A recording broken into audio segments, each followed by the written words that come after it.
What's up, humans? Welcome to another episode of The Collective, the purpose-driven podcast designed to elevate your consciousness through the stories and experiences of some badass people. Coming to you from the spectacular skyline of downtown Los Angeles, California, it's your host with the most, the man with the plan, Jacobo. All right, ladies and gents, join me right now as we welcome to The Collective an inspiration to the world and my guy who's changing the literal landscapes of the artistic universe.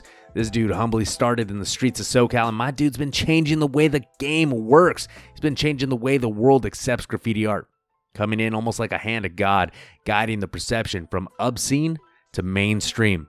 His art, it fuels the desire of champions like five-time NBA All-Star Kawhi Leonard. It helps to illustrate the stories of organizations like footwear giant New Balance. His art provides him an insane platform. His community and other artists are able to benefit from it. And we are beyond blessed right now to be able to have this dude on The Collective. So ladies and gentlemen, please welcome my good friend and champion in the art community, my pal Zer, or better known on Insta as Zermillion. Now strap in and let's get ready, ladies and gentlemen, because this is The Collective.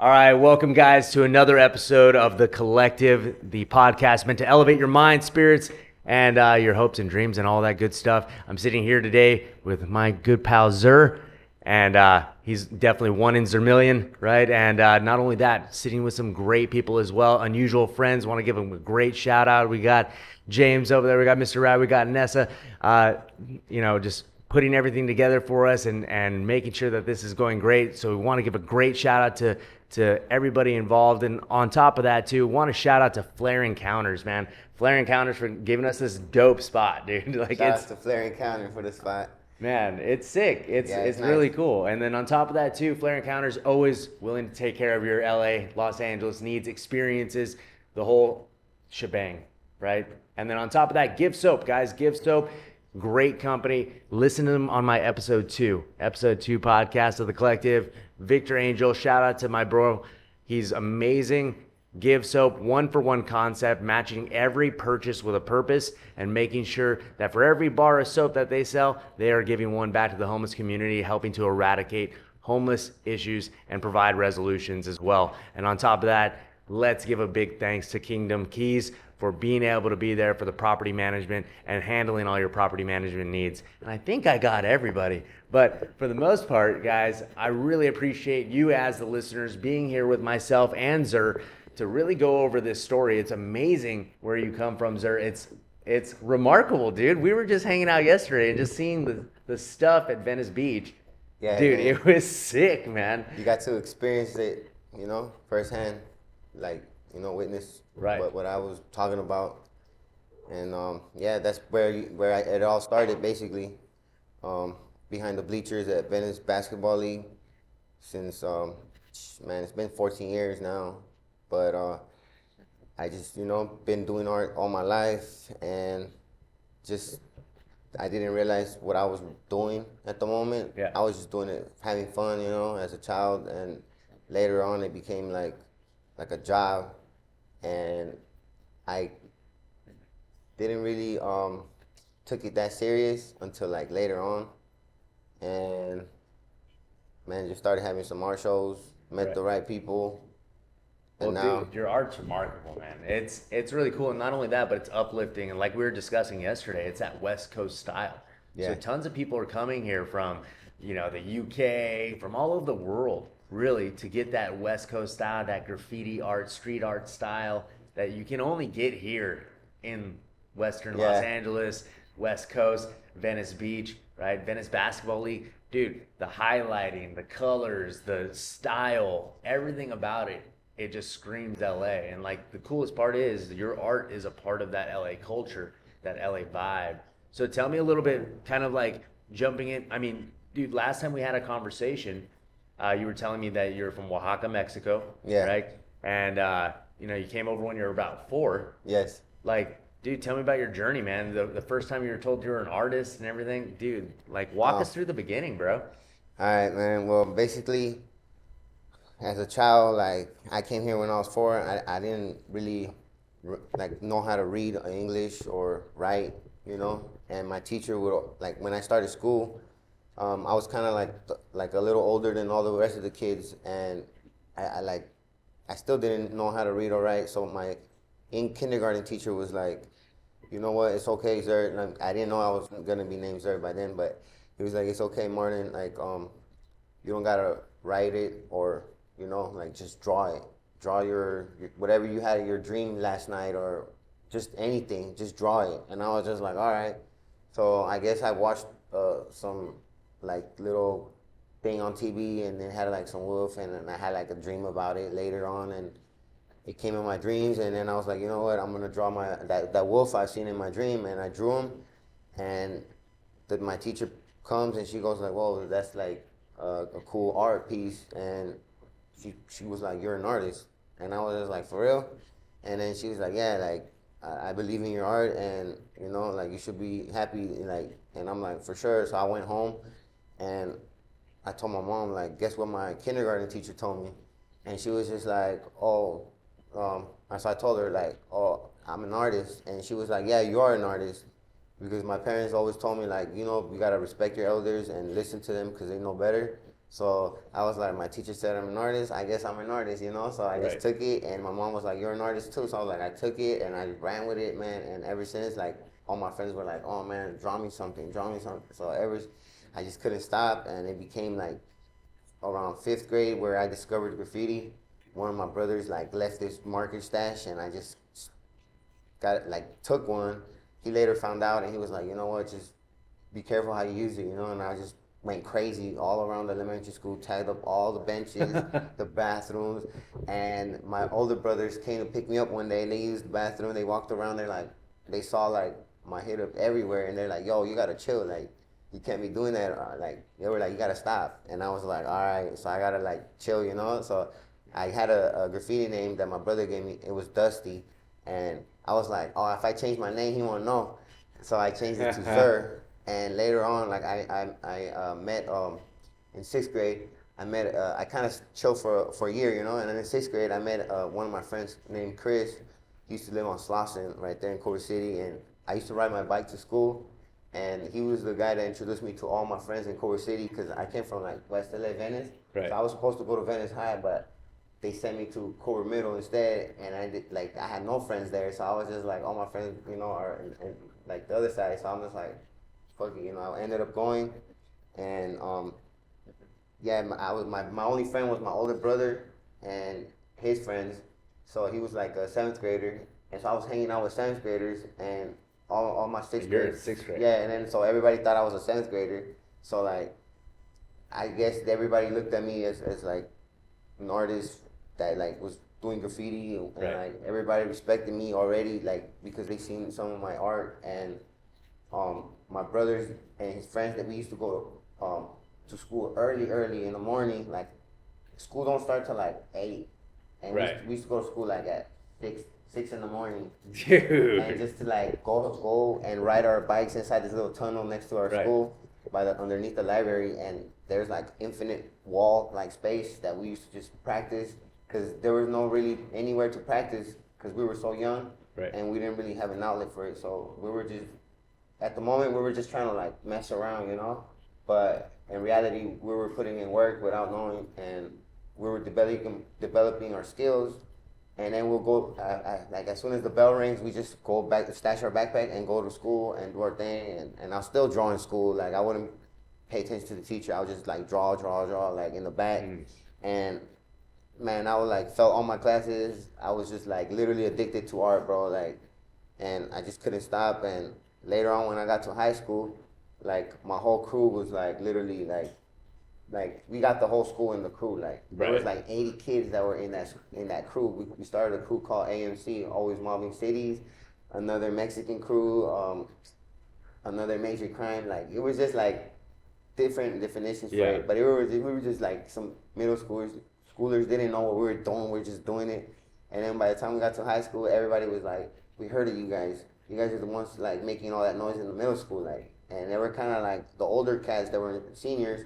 They were kind of intimidated by us because they were like, no, we can't have this here. Like, this is our high school, so you guys are little kids. You guys can't come bring that here, you know? You guys had all those numbers. We already were chilling in where they chilled at lunchtime. We were like literally just packed it, and they're like, what the hell, that's our spot. Like, and I'm like, man, like, you got to take it, you got to tell all these kids to leave. Like, they're not leaving. Like, so nobody left, and we just started tagging that whole spot. There was all kinds of drama, like, you know, like all kinds of fights after school. It became like crazy, and then like at the end of the day, like we realized why they were hating on us, because we were like outshining these older kids that we were like, we didn't know that we had like respect from older kids too. And then out of nowhere, like we just, you know, I came in Culver City, just made like a bunch of friends from all over the corner of West LA, and then like I will go back to Venice where I stayed, and then like my neighbors are all like from Venice and stuff, and they will be like, oh man, you're from Culver City, we gotta, you know, beat you up every time you come in this alley because you're not allowed here, like, you know. And I'm just like, man, I live here, like. So they're like, oh, we're gonna keep jumping, you know, like, so I got to jump here and there, and I was just like, man, until like, man, like life just keeps going, and some of those cats don't even live there no more, like some of them passed away, and you know, like all that just kind of like just died out eventually, and then after that, I just kept the connection with Venice Beach, and I like united like two corners of the West LA, and at the end of the day, the gangs don't really like cannot like I don't really affect the gangs because it's all about the art, you know, and I got respect from different people that it's like there's no it's at the end of the day, we're all like the same color, you know, we all like do the same thing, and it's all love, and everyone basically my friend that I grew up with, and it's just everybody's connected somehow. Yeah, I mean, what it seems like, and going straight up from like the beginning of your career, right? Just going and tagging up and stuff like that. Like, it seems like it was a piece of you, something that you really wanted to do, right? Not necessarily like the defacing or anything like that, but to express yourself through that art. Your kindergarten teacher telling you the very first thing, and then you believing it, right? Being able to say, hey, I am an artist because somebody believes it, and that gives me enough fuel to believe it myself. Then you take it home. Dude, there's tons of parents out there that subconsciously, and they tell jokes about it, right? And where they're like, my fucking kid brought me a macaroni painting. Like, do I really want this damn macaroni painting? Oh, man. Like, it's like, but your mom decided to, you know, take that chance and be like, hey, dude, that is really good art, right? Yeah. Like, that's really good. And she recommended that you're an artist to you, right? Yeah. And let you know, hey, believe it because it's true. And then you go from that, right, going into fifth grade and tagging some stuff up. Your brother was helping you out with that as far as a little bit, right? But like, but what it came down to was you had an outlet to express yourself now. You had a way, because like you were saying, when you came over from Oaxaca, you didn't really speak English, right? And that was a way for you to express your language, your opinions, your feelings, thoughts, everything like that. And you did it through your art.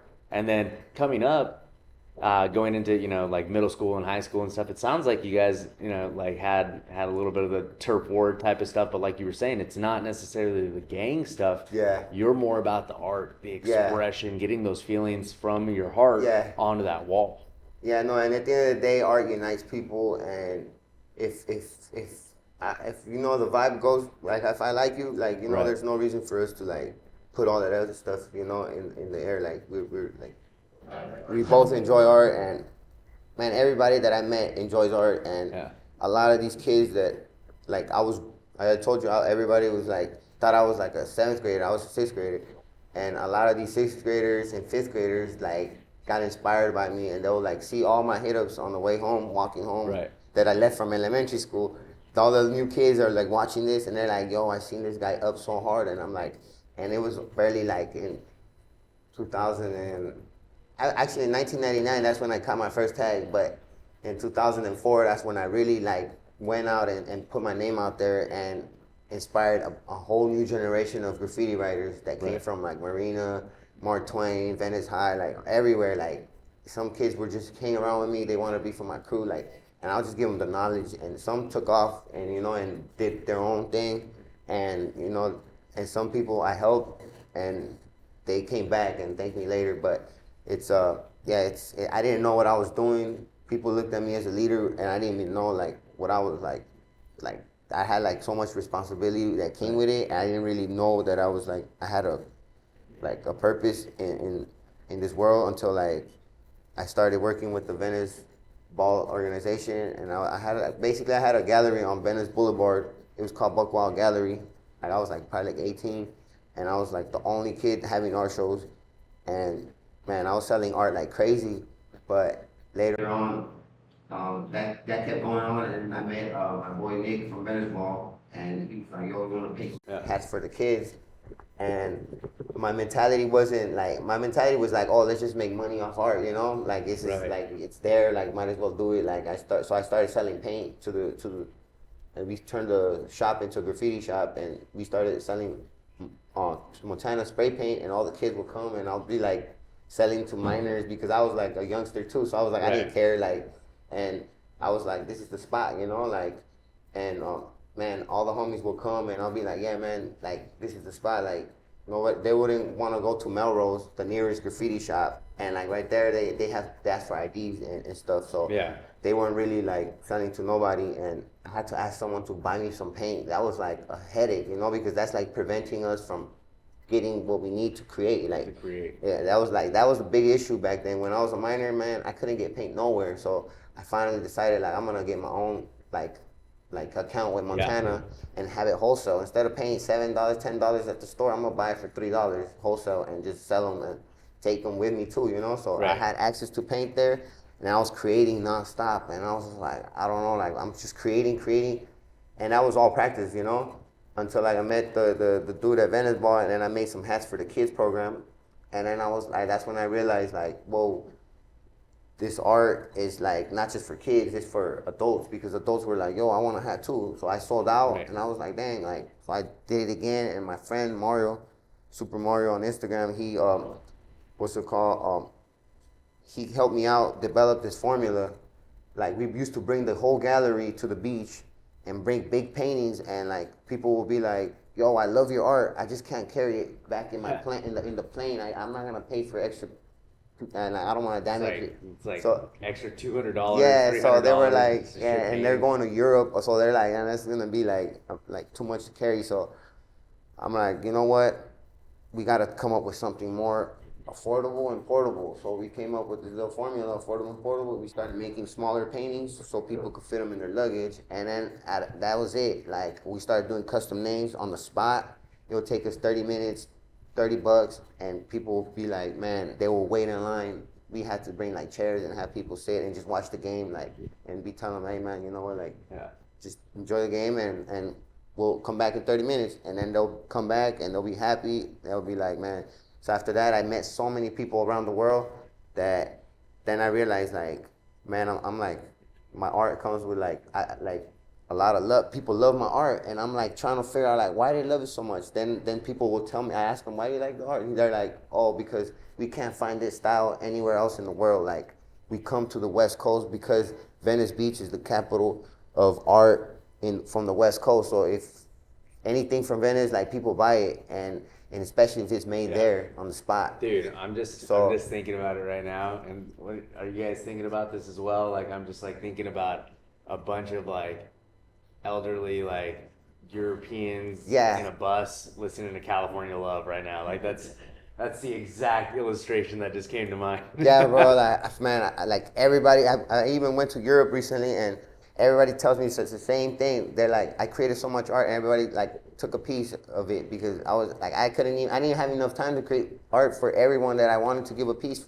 because they were like, man, like they know like that style, they can't find it out there. They got their own styles, but what I bring is like a whole movement. It's like it comes with like infinite love, bro. Like, I feel like you've moved past just selling art for money. You know what I mean? Yeah. Like, your art now comes with a story. You know and then after that, my mind kind of like just switched, and I was just like, you know what? My art could help communities now. Like, it's not just for me or for like my friends. Like, it's for the world. Like, I gotta give it away as much as I can, because now it's like the more I give, the more the love comes back in different ways, not just money, you know. It comes like through getting a basketball court somewhere and basically going there and painting it and leave that energy behind, and then the whole community comes and it creates a safe place, an environment for kids to get inspired and create and motivate each other to be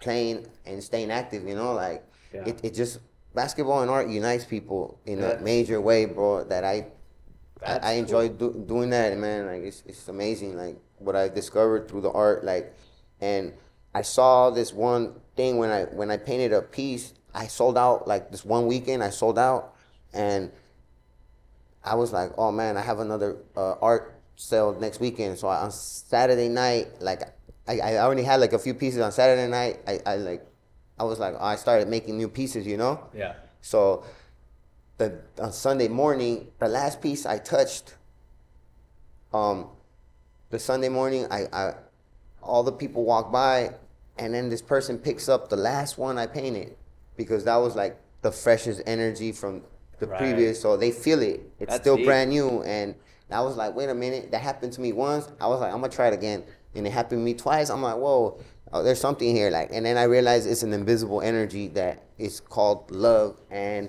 love basically stinks. That invisible energy is a medicine, bro, that we created, and we don't know that we're putting it out. But I met up with another organization called My Number Stories, and they are basically kind of like unlock something new in my brain that kind of made me redirect my way of using my art. Like, instead of like letting all these big brands use me to promote their brands, like I'm gonna use it to help highlight communities that actually need it. And like recently, the mission I went for Europe is basically I wanted to prove to myself that my art has some type of energy in it that could help community. So I went and I used it for the wheelchair ballers. And man, like my friend, he constantly texts me like every other day, like, yo, I can't stop thanking you. You changed my life because you brought this court in my neighborhood. And now his network of wheelchair ballers, they all like come there to network, and they're all connected, like, bro. It's just, they're connected. That's the thing, man. You're bringing together energies and like, and they're connected because now they have that safe space. I was just thinking about it when you were talking about how you build these courts and now it's a safe space for the community. It's kind of interesting because when you have a regular basketball court, all regulation, everybody knows where the lines are and everything like that. But it's like as if the lines that they put in the court and stuff, dude, those are like hard barriers, man. Like out of bounds, tons of rules and regulations of the game. But I was just thinking about it, man, when I was going through stuff, and I was like, you know what's really cool is that when Zer paints a court, like one of these days, if I ever have myself a basketball court in my yard, bro, I'm gonna have you come and paint my court, and it's gonna be Super Mario style, because I'm gonna be like powering up to shoot a three, or like about to like go in the tube so that way I can like dunk or something. Yeah, like, bro. It's a totally different dynamic to the game. And when you did that for the wheelchair ballers, dude, totally different dynamic to the game, because now not only is it a court that like everybody can come to admire the art, but it literally is plastered right there. There's a dog in a wheelchair, dude. This is my court, you know? Yeah. Like, they feel at home. Yeah. Like the people that are involved in the wheelchair basketball league, and it's like, you helped create that safe space for them. Yeah, no, and that's cool. I just wanted to contribute to it because a lot of people don't have the knowledge about it, and I want to just spread it more and spread more awareness about it, because it's one of the toughest sports in the world. Like, people don't have legs and they use their arms to shoot and push, so it's like double time work, you know. And all I wanted to do is like give them the same respect that the NBA gets, you know? Right. Because the NBA, it's I got respect for them, but all they need is some good shoes and in the right size. And a shoe don't cost more than like $200 for a nice pair of sneakers, or 300 tops. Right. But a wheelchair costs like $8,000, and not everybody can afford a shoe, you know. And I'm talking about wheelchair, like, so it's tough, and I see that, and if you never know, some kid might be the next Michael Jordan on a wheelchair. but they just don't have the right wheelchair. So they will never be the Michael Jordan in the wheelchair, you know, because they will never get to experience that. So my friends and like my message is to spread awareness about it and let kids, you know, get connected with the wheelchair community. There's a lot of help out there. Like they'll find a way how to get wheelchairs for kids that really want it, you know. Definitely shout out to their organization for sure. Yeah, man. Shout outs to High Rollers. He's the guy that inspired me to keep connected with my friends in Europe, and we talked about this movement for 2 years already, and we finally, you know, came together and knocked it out. And just me doing that out there, basically got me noticed through other brands, and one of them was Sprayground, the latest brand I worked with, and they're the super cool brand that, like, I've worked with so many brands, but this brand took care of me like family, because their roots is graffiti art too. So I was like, man, that's perfect. Like, I have never worked with any graffiti brand, and that was like, I felt like that was meant to be. And guy was like, yo, here's all the hard work, I'm gonna shoot you a little bonus. And I was like, oh, okay, cool. You know, like, the more I put out, the more I get. But it's just like the same way I try to connect everybody again. Like, at Sprayground, I connected all the dunkers that I personally know, and I told them, bro, like, might as well have a dunk show and have my peoples in it, and just, you know, bring, it's all full circle again, you know, and just keep, like, it's not just for me, it's for everyone to enjoy. And that's why I like painting basketball courts, because that's what my life led me to, like, just learning my journey and my learning about myself, becoming a better artist, and just going every court. I've done 15 courts now, and every court has taught me a lesson. And basically, it's the energy I put into it, and the love, and everything is behind, and I gotta let it go. It's not for me, and when we all die, that's all I could leave behind, you know. So I could just, that's my way of just giving back, because God gave me a gift, and it saved my life, you know, from other directions I was going to, you know. I was going in zigzags. Now I'm just walking straight, because I just follow my heart. And the more I do what I love, the more God loves me back, because we all have a little God in us. And that's it, man. Self-love, and you get rewarded for loving yourself. And then if you have love in you, you're able to spread more love, because if you don't have no love in you, why are you gonna go try to go love someone when you can't love yourself, you know? So you gotta have that fire of love inside of you. Yeah, so you gotta, like, use, I use my own art to heal myself, because I can't find healing in other things. So I heal myself through my art therapy, because I told you I met these people that kind of guided me to know what to do with my energy, instead of just, like, throwing it out there like random, just painting random stuff. I don't paint random stuff. No, I create with love, and it's very sacred to me now. Every piece is something, like, that is gonna go somewhere. It's not just gonna die somewhere in someone's like attic, you know, and it's gonna stay there. And back to my number story, it's basically I'm telling my story through my art, and every emotion has a color. So I use all the colors. When I ask people, what's your favorite color? They tell me, oh, I like green. And I'm like, why? Because it's green with money, and it makes me feel good. And I'm like, all right, cool. Positive affirmations. Yeah. So that color's cool. It makes me happy too. But it has an emotion, because it has a feeling, and it means something. But I need all those emotions, so I could, like, put the whole ingredient, and then have people, like, feel all the love, not just one color, you know? Yeah. So I need certain colors to bounce off each other. That's the only way I could create my art. But once I figure out that emotions come in different colors, man, I accept all the colors. Like, I try to use, that's why you see most of my art is colorful, because that's the best way I can release my love through colors. Like, and those are the colors I chose, because that's the way I was feeling, and people feel it too. Dude, so, I was just thinking about that, because that's like a real literal sense. Like, every color has a different version of, like, the love or the feelings or anything that there's associated with it. And as an artist, you're just kind of, like, emanating that out. A lot of times, I even go to a life coach too. Shout out to my life coach, Jamal Javanji. It's pretty awesome. But anyways, though, but, like, he's giving me the tip of, like, hey, like, think of yourself illuminating light, just like light just bursting out of you.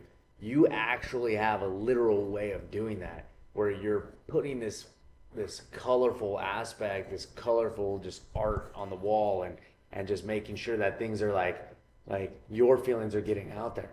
And it's really cool to see that, because now you're putting that love out there. You did 15 courts, man. That's 15 opportunities for kids to come out, play on the court, bring a smile to their face, man. I was just talking to somebody yesterday, and I was just saying to them, I was like, how cool would the world be if everybody took the goal on of just saying, hey, you know what, my job today is to make one person smile. Like, you get to go out there and make one person smile every single time a kid steps on that court. Feels accepted, doesn't feel like they have, because once again, going back to those lines, when you see the lines, the rules, the regulations, it's like, it's overwhelming. It's like, I don't know how to play this game. But when you see this nice colorful court and everything like that, dude, I'm gonna go out there and play. I don't mind. Like, I'm gonna shoot the ball around, and then I'll learn the rules along the way. You know what I mean? And you decide to take that chance because somebody is putting love out there, letting them know that it's okay to do that, to put themselves out there. So no, all that work that I put in, it was like testing my body, see how much I can take. I even had a little baby heat stroke in Texas, but that showed me I maxed out. Like, I now I know how far I could take it. But after that, I was like, I'm not gonna push it too far. So now, and then I did a court in Moreno Valley. That was the worst court I ever painted. It was in the desert, more than 100 degrees high, like hectic, man. Like, and it was like the sun goes down like around 4 or 5. So then, like, we have like a gap between 5 and 6, 7, and then the mosquitoes come out, and then I'm like, we can't work no more. So it was just like constant headache, and that put me through an obstacles. I maneuvered my way out of it. I accomplished, I delivered, and then I was like, whoa, if anybody, any of our artists went through that with me, they know what it feels like, and they could go through anything in life now, because that was the worst situation I've been in my life, basically. Like, besides Texas was cool. That was a little more ghetto because there was a drive-by across the street, and that's what motivated me to just go harder. Like, let's get this done and get out of here, you know. But now, better, like, all of those courts, and then I have a dream court. That one, that's my favorite one, because it was a whole story behind all that. But I felt like I pushed it for it to go through, and it went through.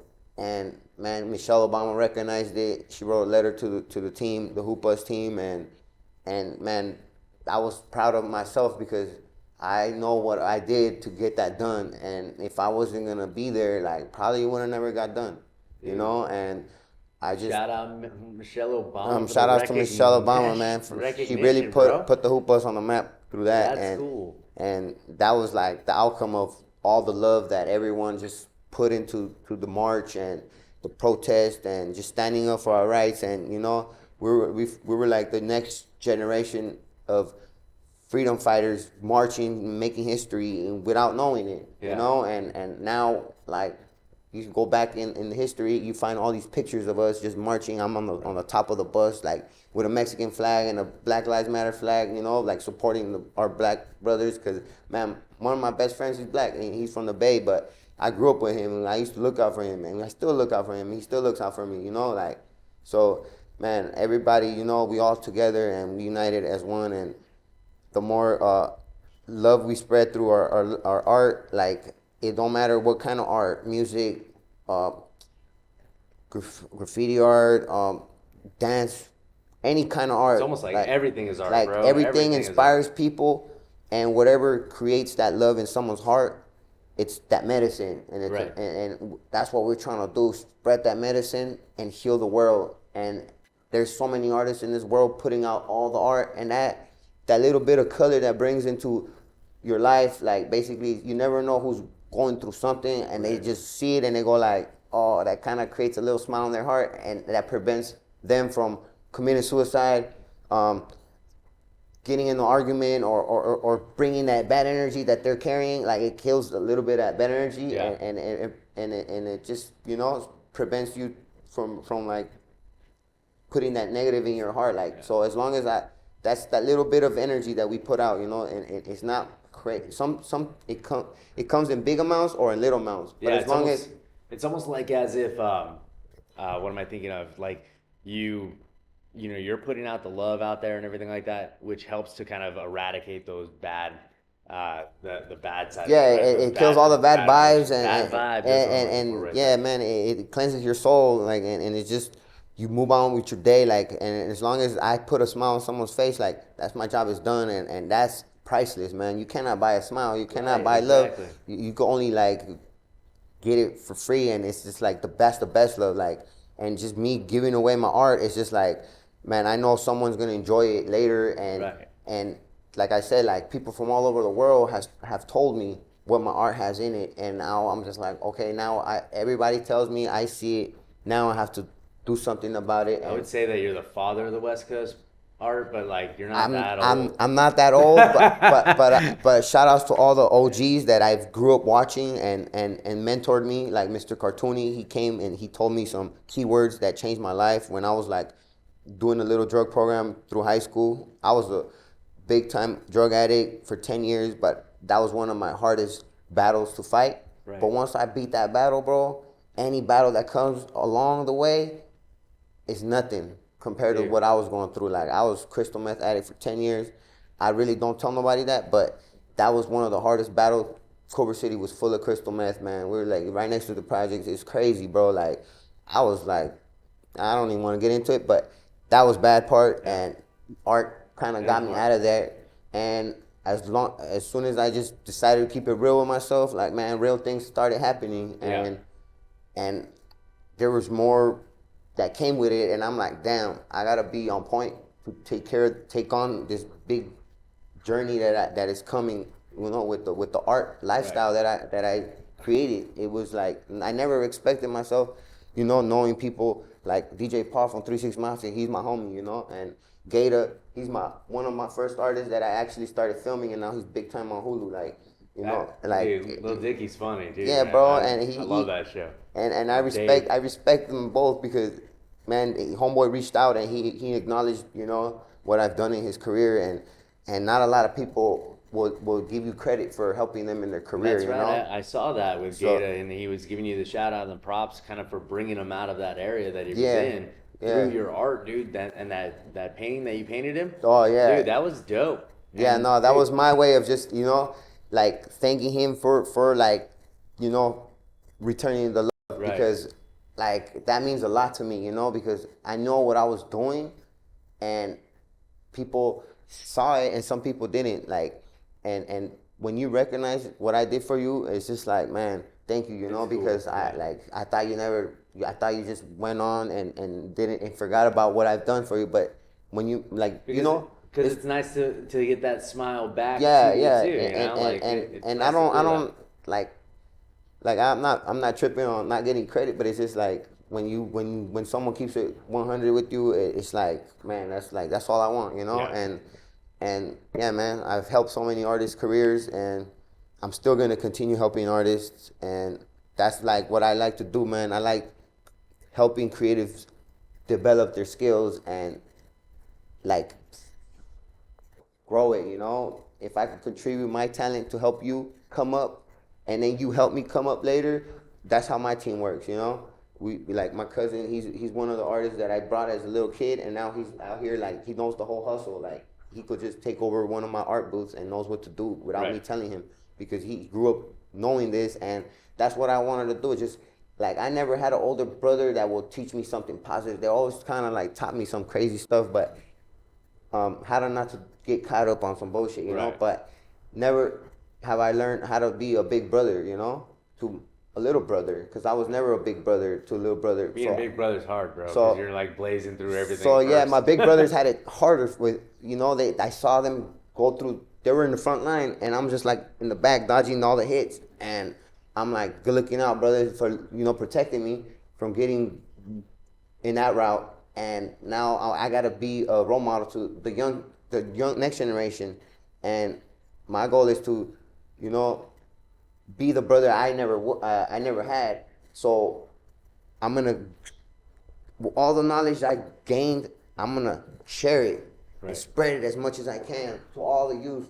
So you never know who's gonna actually grasp to that. Like I did with Mr. Cartoony, he told me, learn Photoshop and Art Illustrator. You can put your art on anything. Dude. And I was a 11th grader, and I was just like, no one has ever told me that. So I took those programs, and I learned them. I mastered them. Now I'm creating merch, tour merch, all kinds of like my own products. I got my West LA brand. I got like, I printed this shirt for Venice, and then I'm teaching all the kids how to print shirts, how to create their merch, and how to like hustle. And how much would you say that one kind of piece of advice right there from Mr. Cartoony kind of changed your life as far as learn Photoshop, learn Illustrator, learn the technological aspect of it? How much do you think that changed? Man, that changed my whole entire like way of thinking in the art world. I was like, whoa, that gave me infinite possibilities, because that was a whole different new thing that I never like experimented with. Right. I was only doing paper, pencil, and spray can, and like markers, right. and Sharpies and stuff. Like I was never really into computer stuff like that. I started editing videos and stuff. I used to carry my camera. That's how I got into the film game, because I wanted to document my whole life, like, and without knowing about Instagram or when MySpace was around, Right. Like I started managing my friend on MySpace Music, and his thing was going crazy. I only had Tom as a friend, bro. Yeah, we started doing little backyard shows and stuff. But yeah, man, that's a whole different story with the music. I have a whole history behind the music career. And then I met my homie Coco, R.I.P. He was the first Mexican artist to be signed to 3-6 Mafia. Like, he would have been a legend if he would have been alive right now. We had a whole tour lined up with Wiz Khalifa and all kinds of people. But he passed away 7 hours after he told me all of that. And wow. Man, that's why fentanyl, man, don't do drugs. They don't trust nothing out here, because everything's stepped on. They give them some bad pills, and man, it was like, it's all bad, with in the game right now. So I'm just like thankful for him being my friend. He was like my best friend. Like, I used to ride with him to concerts and watch his back, and just document him, because he never really trusted nobody with the camera around him, because he was very like private. He was like a Mexican Nipsey out in South Central, and he was Nipsey's homie too. Like, he's the one that actually introduced me to Nipsey. I was gonna say, Nipsey reps your brand too. And Nipsey shouted me out with one of my first T-shirts that I dropped, inspired by Coco, and shout outs to Caesar for designing it. And I did the connection, and it was all a teamwork, and we were trying to like just build our story through our journey, and we connected, because my homie Coco's from West LA, I'm from West LA, and I was like, man, that's like, what else?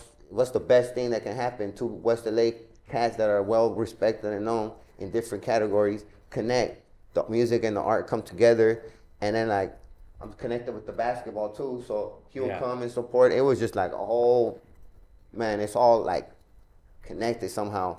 And shout outs to Steve LaBelle too, man. He showed mad love too throughout my career. He's been like, he pulled up at the Sprayground court. He connected with the guy from Sprayground. That's his homie too. So everything is just connected, bro. Like, and it's been a fun journey, and I'm just blessed to have all those people that came in my life and just, taught me lessons and inspired me to continue going hard with my art. I wouldn't be here if none of these people told me what they told me and guided me, Right. And I mean, like, if anything, we always need that support system too, because if we don't have that support system, it's hard to really kind of like believe in yourself sometimes, because you have a lot of times when you're feeling down about something, or you just don't feel up. Like, dude, I've had times where I'm sitting here for a week and I don't want to even get out of bed, bro. Like, I mean, it's hard to believe, because like sometimes, like, I grew up in a farm town where you have that machismo spirit, right? And you're like not wanting to admit stuff like that, but dude, sometimes it's hard to get out of bed, and it's like, I don't even want to go do stuff. But then when you find that drive, finding that opportunity to put a smile on somebody's face, can't buy a smile. You want to exude love out, from your inner self and stuff. When you finally get onto that train, then it's like, okay, it's a little bit easier to live now today. Because like otherwise, dude, like I'm sitting in that same boat and being like, I need something to pull me out of this. And the cool thing is, man, that you have that art to be able to pull you out of it. Yeah. And you have the art to be able to pull other people out of it, and just continue to inspire people, just like Mr. Cartoony inspired you, coming to that school, showing you his art. Dude, that dude's now on Modelo commercials and stuff like that. And hey, man, you're very much on your way right there, brother. Like, I mean, man. I literally saw the connection that was going on yesterday at Venice Beach, and it was great. Like, to watch you go to the skate park, you know, and that's the thing too, man. You're about connection, you're about relationship, and that's the same thing that I see in your art is that it's about connection and relationship, right? Us meeting, literally, we're able to sit here and have a 3-hour conversation, 1-hour conversation and stuff. Dude, this is like our 5th conversation together or something like that, right? You know what I mean? Yeah, like, no, bro. And it's just because you're bringing the good vibes of what you do into every aspect of your life. Yeah, no, man. I'm here to inspire, to motivate, and create. You know, right? And stay active, and it all come back. You know, everything. We're here for a reason, and I feel like I found my purpose is, and that's to create as much as I can while I'm here, man. Cause you never know, you know, and I'm just gonna continue doing this. And this is what I love, and you know, follow your heart and your dreams and never give up, man. That's all I can say. Hey, brother. Every artist is out there, you know, chasing this right now. Like, don't ever give up, man. It will pay off eventually. It took me 10 years to finally get a paycheck for what I love to do, but I never expected that. But now that I just never gave up, you know. And everything else will come as long as you want it and you dedicate your passion and stay, you know, have a good intentions in your heart, stay pure, like Nipsey said, like, you know, come in there with a clean heart and you're good. Everything else will follow, you know? Yeah.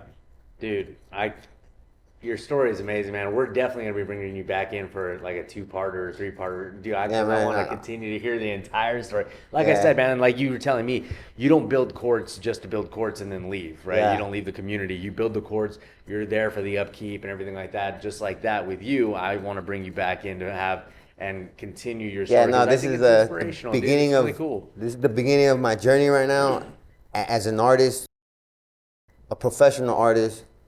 On the come up right now, like this year was great, and I'm gonna continue to bring some legendary artwork to the world, and I'm not gonna stop till I'm gone, you know? Right. And dude, kudos to you for that, brother. Good job, man. Thank you, bro, for having me, dude, for bringing the art to the world, man. I'm really happy that I'm able to have you in my life, be able to interview you, be able to ask you questions, and be curious about what you actually are bringing to the table into the world, because that's what life is really about, is about being curious about it, because anyone that says that they know everything is lying to themselves. And not only that, but they're restricting themselves. The beauties that is the world. And so man. Like, I want to say thank you again. Appreciation to yourself. Appreciation to the Venice Basketball League, Wheelchair Ballers. Dude, everybody that's been involved. Dave from Karma Grip Tape. Shout outs to Karma. Dude, shout outs to Karma Grip Tape. That's a whole different podcast. We gotta, you know, connect with him and tell Andy our side of the story too. Like, dude, everybody, like I said, connected, man.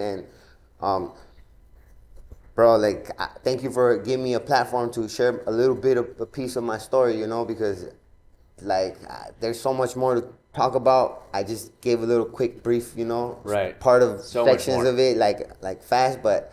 Man, it was a pleasure, you know, to be on my first interview on a podcast. I had an interview on the radio station in Europe, but not in LA ever, you know, so it's pretty dope, bro. Dude, I'm so happy that we're able to be here with you, Zermillion, with Unusual Friends, with everybody that's been involved.